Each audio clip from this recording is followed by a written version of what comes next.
Hey everyone, so thank you for clicking onto this video. I want to share my experience about a time that I lived in a cursed house. Alright, so basically I moved into this house, right? I was renting a room in a 5-bedroom house. There were 3 people that lived upstairs, including myself, and 2 people downstairs. And about 3 months after moving into this house, right, I met this person who lived in the room next to me. He was an older guy. He was very respectful. He kept to himself, but he seemed to like have a lot of health problems. Like he was coughing a lot and coughing very loudly, and it sounded like it hurted the way he was coughing. And there's another person that lived upstairs. She was very respectful. It was a woman too. She kept to herself for the most part, and I never really had a bad experience with her, but yeah, she never bothered anybody, never really talked to anybody, and you never really saw her either.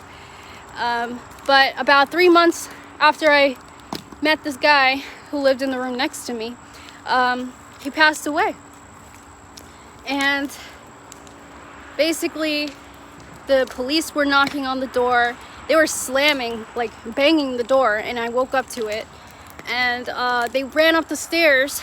They broke in, ran up the stairs, and was pounding on the door next to me. And that's where they found him, and they eventually pulled him out of there while I was sleeping all in the room next to me.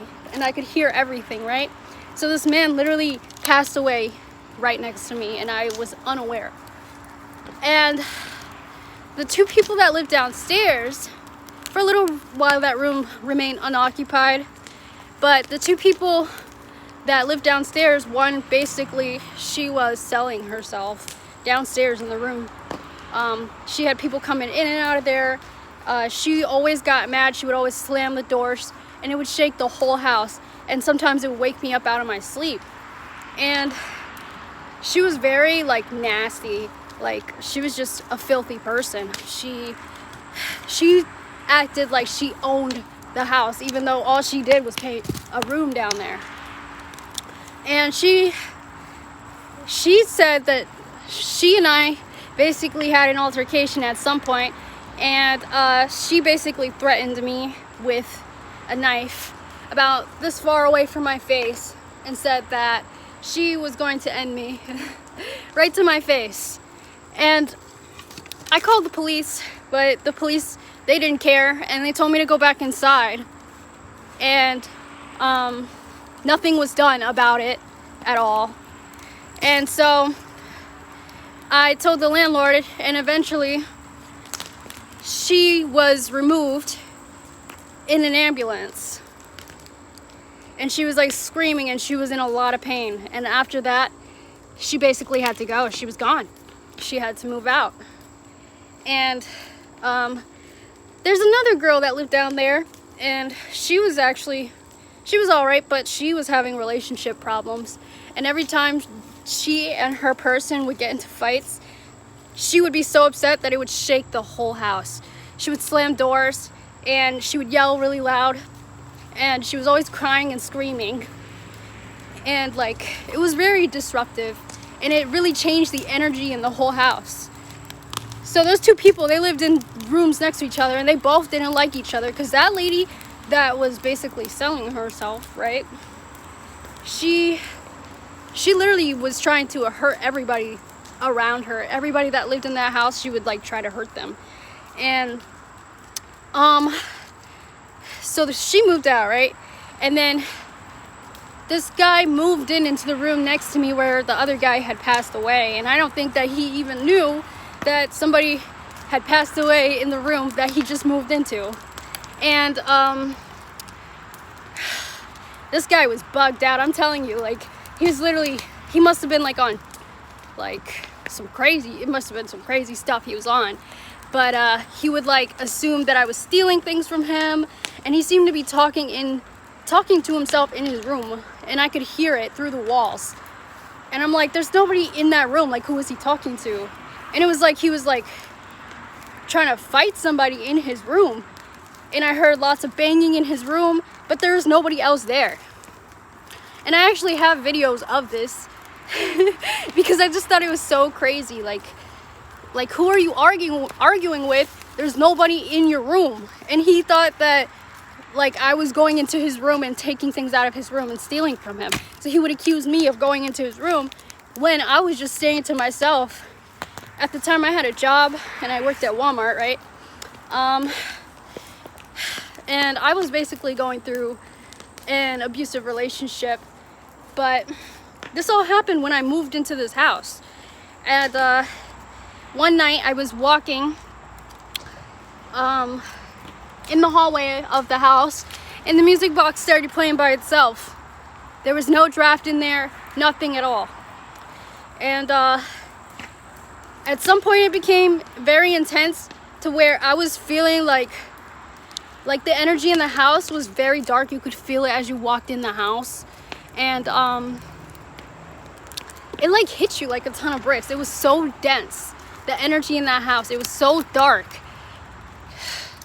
And I would get nightmares. I was meeting people that like literally had the worst intentions for me. I was in a relationship with somebody who literally who was literally trying to like take me out, basically. And all this bad stuff, I was surrounded by all this wickedness. And I was like the only person in that house that seemed to have a sane mentality, that was actually doing things with myself and like trying to take my life somewhere. But there was like all these people like crabs in a bucket trying to tear me down and trying to cause like damage to me. And yeah, so I had a conversation with the girl downstairs, and she said, have you ever been upstairs in that attic? And I said no. And she said she's only been up there one time. And she said that she didn't see nothing in that attic except for a shoebox with like a news article and some baby shoes in it. And that was the only thing that was upstairs in that attic. So while I was living in that house, I would have nightmares. I would have like these very like violent images in my head. Every time I closed my eyes, I would see like blood splattered on the walls, like really dark stuff. And I would be scared to be home alone. I had like this overwhelming feeling of paranoia, and I felt like I had to always look over my shoulder. And then on top of that, like I literally witnessed somebody get almost like right in front of my house.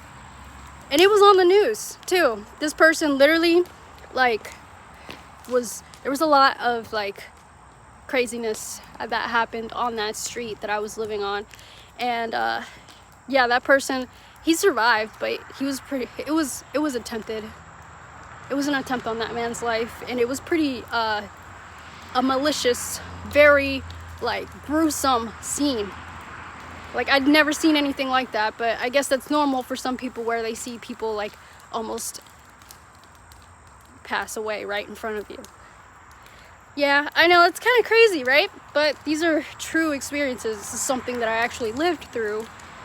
Yeah, and I'm so glad I made it out, because I would have lost myself. I feel like that was literally a portal to like the underworld, because there was so much wickedness in that house. Even things that I don't speak about that are crazy. So, yeah. That's the story of the time I lived in a basically cursed house. But everybody that tried to like hurt me, they either got taken out in an ambulance or they were removed from my life permanently. So that's how I knew that I wasn't meant to stay there, and I didn't belong there to begin with. I was like the light in that house, because I know that when I entered there, a lot of things changed, a lot of things shifted, and a lot of people were angry and they were attacking me. I was being attacked by multiple people from different angles, randomly. I would be at the store and somebody would run up to me and like try to hurt me. That's how crazy it was. And I've been attacked before, many times, multiple times. So I'm still here, and I just wanted to share that story because it's just so unreal. Like, who goes through this, right? Am I the only one who's been through something like this? Yeah, so that's my story. Thank you for watching, and I hope to see you in the next video. Bye.